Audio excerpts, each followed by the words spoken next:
One day, the psalmist looked up at the sun in the sky, then around at the people moving about, the butterflies fluttering, the livestock eating, and concluded, no person owns this.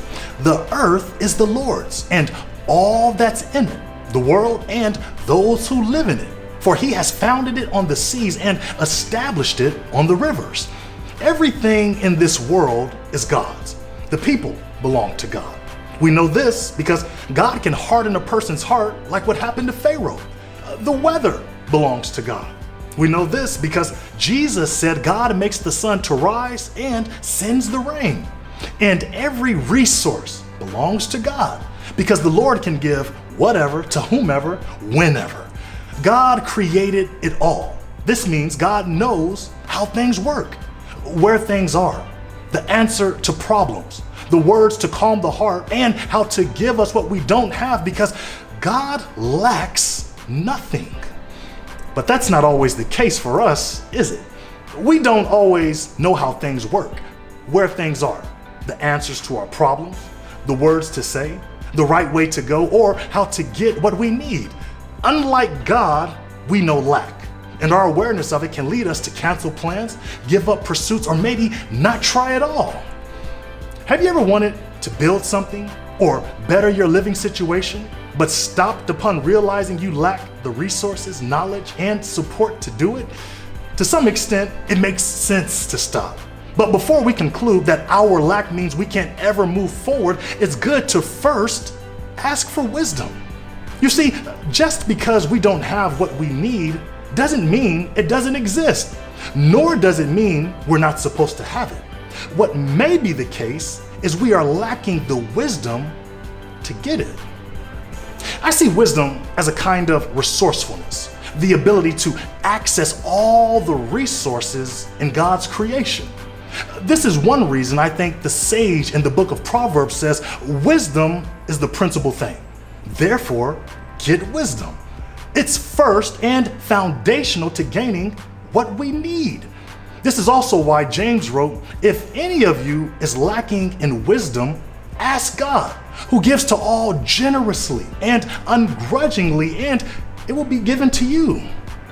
Before we believe we can't attain what we lack, and before we believe what we need doesn't exist, James encourages us to first ask God for insight. When we do so, it shows our reverence or high respect for God.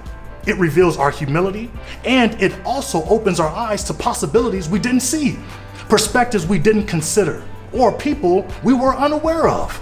All in all, wisdom shows us the many resources around us, spiritual and physical, and it teaches us how to gain them. Wisdom, as a kind of resourcefulness, reminds me of childhood when we built forts, castles, clubhouses, and other exclusive hideouts. As kids with little to no money, we couldn't buy all the tools we needed to build what we saw in a movie or a cartoon, but we did have our imaginations. And when we used them, we realized there were many resources in the house, the garage, and around the backyard. Pillows became walls, trees became pillars, blankets became roofs, and dogs became guards. What previously didn't exist became a reality because with a little imagination, we saw we had all we needed to build it. My friends, wisdom works in a similar way.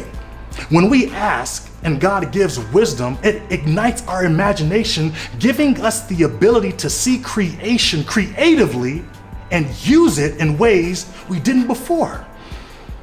What are you lacking? Is it knowledge on how to approach a challenge? The right words to speak to a loved one? Peace of mind? Discernment regarding your next move?